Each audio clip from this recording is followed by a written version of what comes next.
Good evening, ladies. I thought it would be easier for me to jump on live than to try and respond to your question, Karen, and just see what came through to me as I tune in to receiving some guidance around this beautiful, beautiful question and really powerful question. So thank you very much for asking for support in that.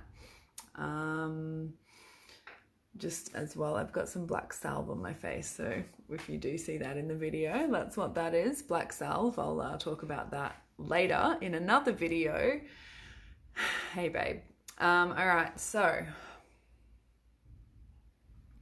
actually going to share with you a really easy way to drop into receiving higher awareness as well. And so now that we've kind of connected into our inner child and that space of innocence, and when we start to really feel the joy and the as if seeing things for the first time and the real pure innocence of the inner child, we can drop into that quite quickly and quite easily. And so whenever I receive guidance, I want to drop into this space of innocence, and then I want to choose to be of service to myself, choose to be of service to humanity, choose to be of service to the situation that I'm asking for. Perhaps it's another person.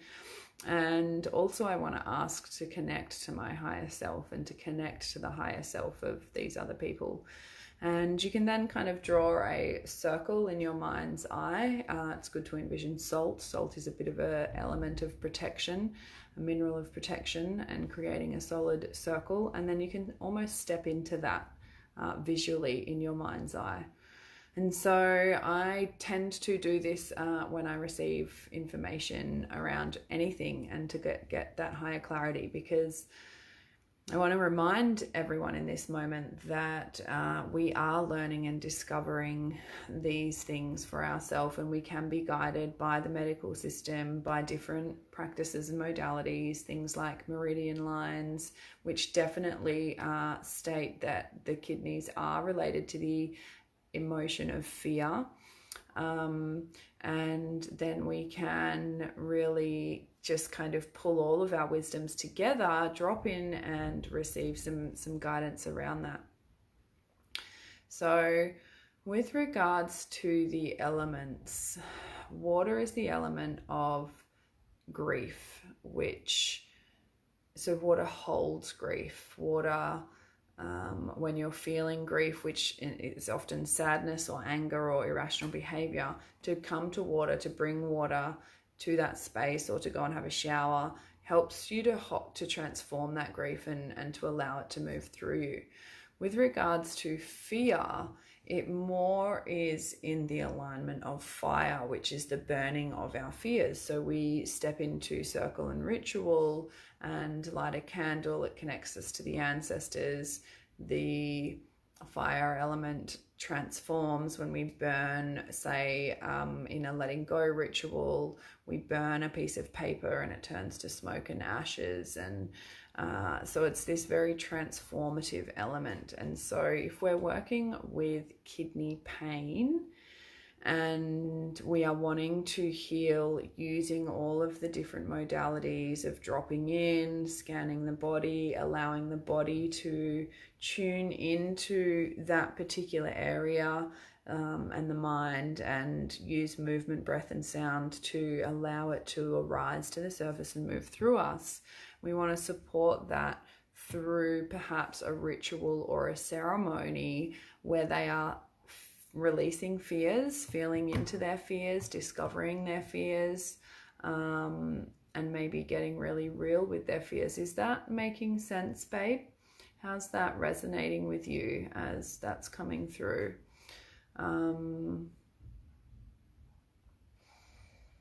There are definitely yin yoga poses that can help run along the meridian lines of the kidneys and fear emotions.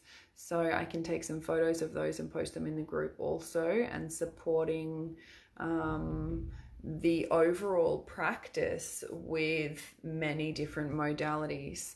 Actually, just because you're talking about the kidney, I recently did Andreas Moritz's gallbladder and liver cleanse, which was a whole nother thing that was interesting. But he also talks about a kidney cleanse, and it's just fire is opposite to water. And so we use, sorry, I'll just stay on track there. He offers a kidney cleanse, and it's just a whole heap of different herbs that you have into a tea, and then you do a tea, I guess, detox in a way, lots of tea every day, herbal tea, and for 30 days. And it helps to demineralize and break down your kidney stones, because we can have kidney stones and we can have gallbladder gallstones.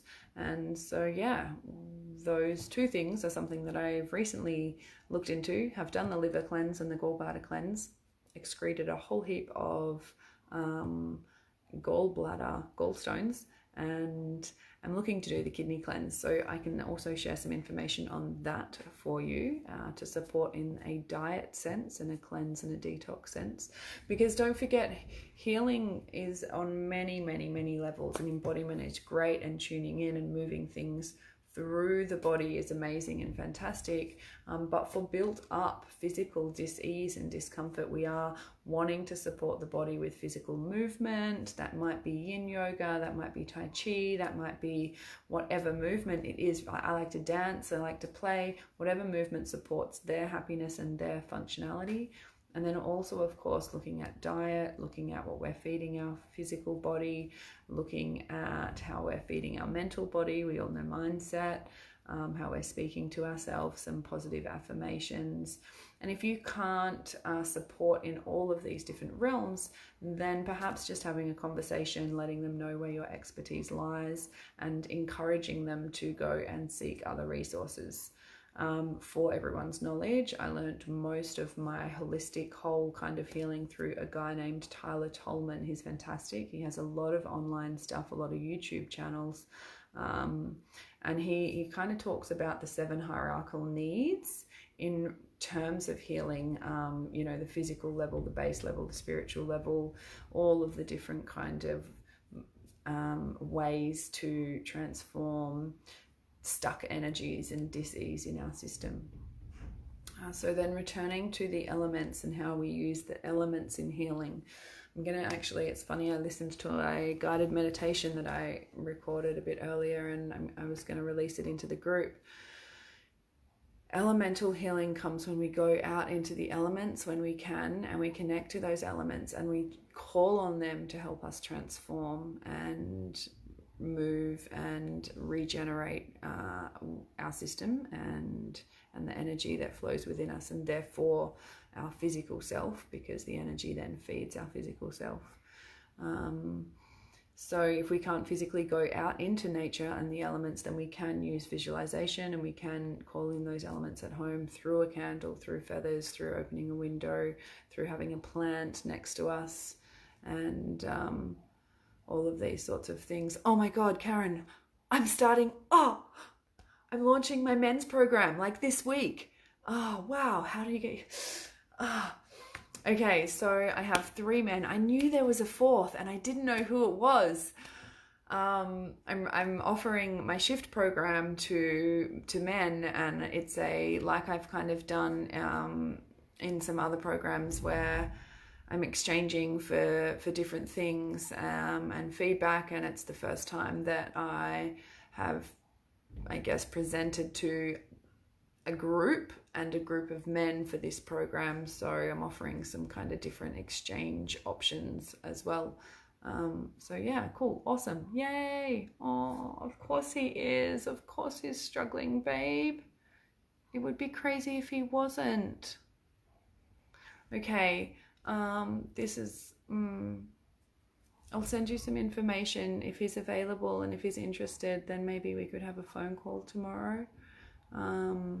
I also know sometimes it's hard to influence, or it can be a challenge. I'm going to choose my language carefully here and say that I know how amazing you are and how supportive you are, and yeah, that you're going to find the right way to get him the help and the support that he needs.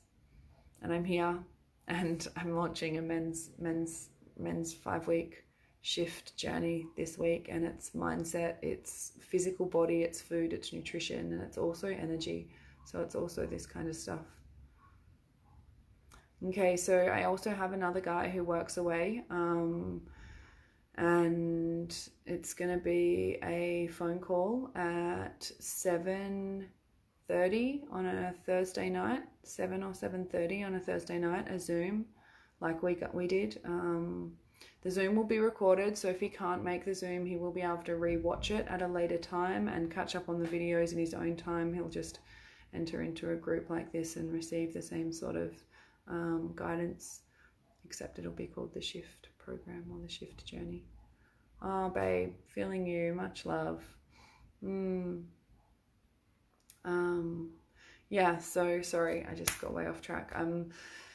The elemental alchemy stuff is about going out into the elements and using them in our ritual and in our drop-in journey and in our discovery journey. And we can also do it through music, an elemental alchemy musical journey where we put on a musical journey. I'm actually about to start launching some ecstatic dances with my new bear man for this exact thing where you drop into ether through music and then you activate. We might actually do this on a Zoom if you like, through earth music and tribal music, and then you activate water through water that represents fluidity and flow, and then we move into fire and we come into activating and shaking, and then we come into air, which may be flute and heart, and then we come into ether again. So elemental alchemy is more about using the elements either out in physical nature to transform and to connect. We can connect through our roots. I might share some guided meditations in the group. It's also about, in our physical embodiment journey, creating a musical journey that activates these elements within us so that we can move emotions through us. Specifically for the kidney, though, I would recommend the scanning system, scanning the body, scanning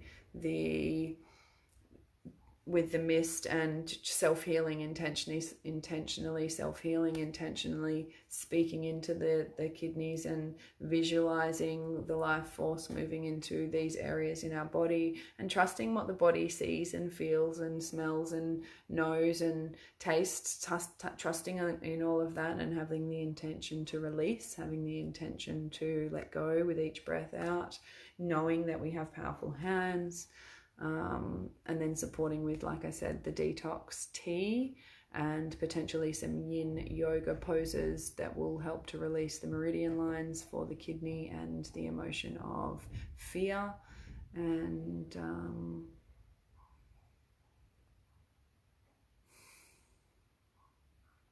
performing a ritual around letting go of fears. And if you're interested, I can definitely facilitate that for anyone in this group and any of your clients that you would like to participate in that. I've held a few letting go rituals this year and they've been really, really powerful. So yeah, and actually week 3 we are doing a letting go ritual next week as part of our live Zoom. So yeah, I think that's all for this beautiful live. And that was great, Karen. Thank you for that question. And my heart is with you, and my heart is with beautiful Paul. And yeah, know I'm here, and know that I have 3 amazing men who are about to embark on a little discovery journey, and we'd love to have him on board. Big love.